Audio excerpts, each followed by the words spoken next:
80 থেকে 82 জন, 40 থেকে 42 জোড়া মানুষ, এরা ব্যতীত আল্লাহ তাআলা তামাম পৃথিবীর সমস্ত মানব সম্প্রদায় এরা ছিল আল্লাহর বিরোধী, আল্লাহর নাফরমানি বান্দা বান্দি ছিল। সেই জন্য আল্লাহর পক্ষ থেকে আযাব চলে আসলো। নূহ আলাইহিস সালাতু ওয়াস সালামকে বললেন, তুমি কিস্তি তৈরি করো, তুমি নৌকা তৈরি করো। আল্লাহর নির্দেশে, আল্লাহর হুকুমে আল্লাহ যেইভাবে বলেছিলেন সেইভাবেই তৈরি করেছেন। আল্লাহ যেমন করে বলেছিলেন সেইভাবেই তৈরি করেছিলেন। লম্বা কতটুকু ততটুকুই তৈরি করেছিলেন। আল্লাহ যতটুকু প্রশস্তর কথা বলেছিলেন ততটুকু প্রশস্ততা নিয়েই তৈরি করেছিলেন। যতটুকু গভীরতা নিয়ে আল্লাহ তৈরি করতে বলেছিলেন হুবাহু এমন করেই তৈরি করেছিলেন। আল্লাহ যেইভাবে বলেছিলেন তোমার অনুসারী যারা তাদেরকে উঠায়া নিবা, পৃথিবীর জমিন থেকে প্রতিটি মাখলুকাতের মধ্য থেকে এক জোড়া করে নিবা, প্রতিটি মাখলুকাতের মধ্য থেকে এক জোড়া, একটা পুরুষ একটা মাদি, এরকম করে নিয়ে তুমি তোমার কিস্তিতে নৌকাতে উঠবা। এরপরের ফয়সালা যেটা করা দরকার আমি আল্লাহ সেটাই করে দেব।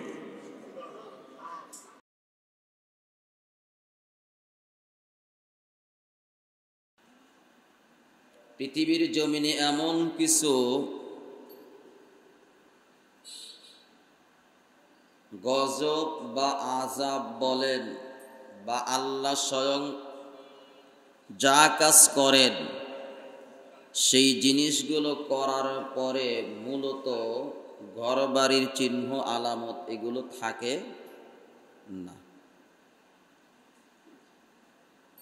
যদি এলাকার মধ্যে কোথাও আগুন লেগে যায়, দেখবেন এমন আগুন যদি এমন ভাবে লাগে তাহলে দেখা যায় সব কিছু পুড়ে ছারখার করে ফেলে। এখানে ঘর আসিল কি না এর আলামতও পাওয়া যায় না। হয় কি হয় না? অনেক সময় এমন বন্যা হয় যে এমন নদী ভাঙ্গন বা ভাঙ্গানি শুরু হয় যে সেখানে যে ঘর বাড়ি ছিল তার কোনো আলামত, কথা বলেন। তো এরকম একটা আল্লাহর পক্ষ থেকে একটা আযাব আসছিল নূহ আলাইহিস সালামের জামানায়। কার জামানায়? নূহ আলাইহিস সালামের জামানায় আল্লাহর পক্ষ থেকে এমন আযাব গজব যে তামাম পৃথিবী একেবারে মহাপ্লাবনে প্লাবিত হয়ে তামাম পৃথিবীর সব কিছু একাকার করে ফেলছিলেন। কথা বলেন ঠিক কি না? কে করেছিল? কথা বলেন কে? আল্লাহ। এই যে তামাম পৃথিবী পানি আর পানি, আল্লাহ তাআলা জমিনকে বলেছিল, জমিন তোমার পেটে যত পানি আছে তুমি বের করে দাও। আল্লাহ তাআলা আসমানকে বলেছিল তোমার পেটে যত পানি আছে বের করে দাও। আর কি বেশি কিছু লাগে বলেন? জমিন তার পেট থেকে সব পানি বের করে দিয়েছে, আসমান তার পেট থেকে সব পানি বের করে দিয়েছে, তামাম পৃথিবী পানি আর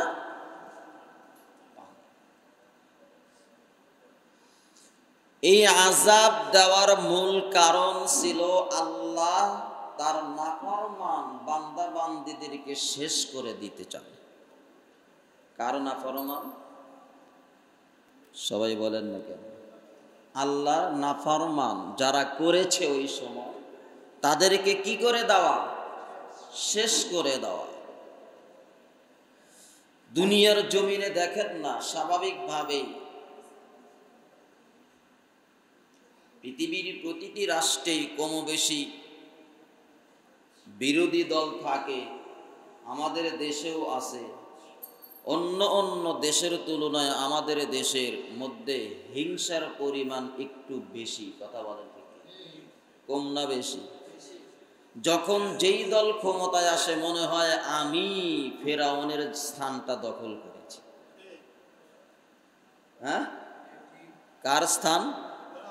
ফেরাউনের স্থান। যে আমি মনে হয় 2, 4, 500, 1000 বছরই আমি ক্ষমতা থাকবো, বাকি যারা সব কি করব, শেষ করে দেব।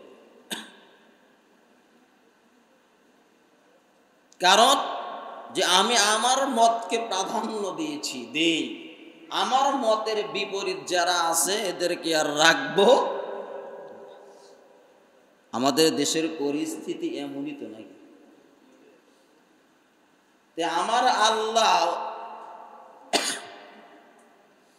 ওই সময় আল্লাহ চেয়েছেন যে আমার মত নিয়ে যারা চলবে, আমার মতের মতদর্শী যারা, তারাই এই পৃথিবীতে থাকবে, আর কেউ থাকতে পারবে। আল্লাহর কথাই যুক্তি আছে, আমাদের কথাই যুক্তি নাই। আল্লাহর কথার যুক্তি হলো আমি আল্লাহ আসমান, জমিন, আরশ, কুরসি, লৌহ, কলম সব কিছু আমি আল্লাহ বানিয়েছি, দিয়েছি। তোমাদের 3.5 হাত বডি, শরীর, জীবন, হায়াত, কিডনি, বাল সব কিছু আমি দিয়েছি। তাহলে আমি আল্লাহ ছাড়া তো আর কারো গোলামি চলতে পারে কি পারে? কথা বলেন না। সেই জন্য আল্লাহ তাআলা ওই সময় নূহ আলাইহিস সালাতু ওয়াস সালামের অনুসারী যারা ছিল, আল্লাহর বিধান এর অনুসারী যারা ছিল, ঈমান যারা এনেছিল, ইসলাম ধর্ম, দ্বীন ইসলাম যারা গ্রহণ করেছিল, 80 থেকে 82 জন, 40 থেকে 42 জোড়া মানুষ, এরা ব্যতীত আল্লাহ তাআলা তামাম পৃথিবীর সমস্ত মানব সম্প্রদায় এরা ছিল আল্লাহর বিরোধী, আল্লাহর নাফরমানি বান্দা বান্দি ছিল। সেই জন্য আল্লাহর পক্ষ থেকে আযাব চলে আসলো। নূহ আলাইহিস সালাতু ওয়াস সালামকে বললেন তুমি কিস্তি তৈরি করো, তুমি নৌকা তৈরি করো। আল্লাহর নির্দেশে, আল্লাহর হুকুমে আল্লাহ যেইভাবে বলেছিলেন সেইভাবেই তৈরি করেছেন। আল্লাহ যেমন করে বলেছিলেন সেইভাবেই তৈরি করেছিলেন।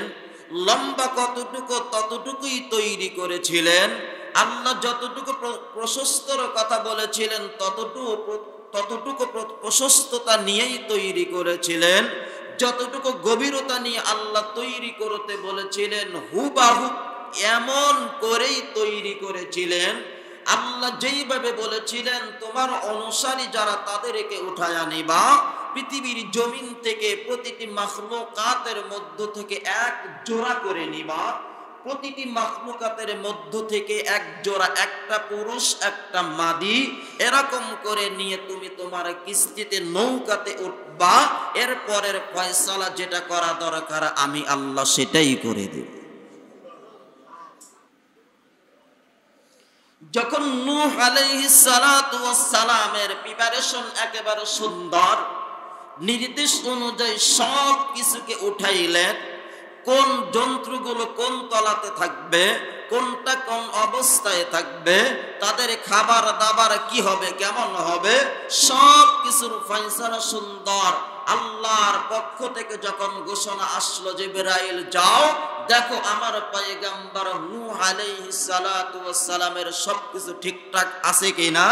নূহ আলাইহিস সালাতু ওয়াস সালামের পক্ষ থেকে যখন উত্তর পরিপূর্ণ, হ্যাঁ আল্লাহ যেইভাবে বলেছেন যেমন করে বলেছেন ঠিকঠাক সবকিছু ঠিক। আল্লাহ বললেন ও জমিন তুমি তোমার পেট থেকে পানি বের করে দাও, যত পানি আছে। আল্লাহ আসমানকে বললেন তোমার পেটে যত পানি আছে বের করে দাও। এই যে মহাপ্লাবন শুরু হয়ে গেল, তামাম পৃথিবীর জমিনের সব কিছু আমার আল্লাহ একেবারে একাকার সমান বানায়। ঘর বাড়ি যা কিছু ছিল সব, কথা বলেন না কেন, ঘর বাড়ি শেষ। কিছুদিন আগে আমাদের দেশে বন্যা হয়েছে, দেখেন নাই? ঘর বাড়ি ভাসায়া নিয়ে গেছে। নাই নাই, কথা বলেন না কেন? গরু ছাগল ভাসায়া নিয়ে গেছে। দীর্ঘ সময় বন্যা চলল। যখন পৃথিবীর সব মাখলুকাত শেষ, আল্লাহর নাফরমান বান্দা বান্দি সব শেষ, আল্লাহ তাআলা নির্দেশ দিলেন, ও জমিন তুমি তোমার পানিগুলো পেটে নিয়ে নাও। আসমানকে বললেন, ও আসমান তুমি তোমার পানিগুলো সারা বন্ধ করে দাও। ধীরে ধীরে পর্যায়ক্রমে যখন পৃথিবীর পানিগুলো আবার জমিনের তলদেশে চলে গেল, নূহ আলাইহিস সালাতু ওয়াস সালামের কিস্তি নৌকা ওই জুতি পর্বতে গিয়ে যখন ভিড়ল, দিন দিন পানি কমা শুরু হয়ে গেল। জমিন যখন এরকম ভাবে শুকাইয়া গেল, আবার নতুন করে আবার এই পৃথিবীর মধ্যে আল্লাহর দ্বীনের দাওয়াতের কার্যক্রম শুরু হয়ে গেল।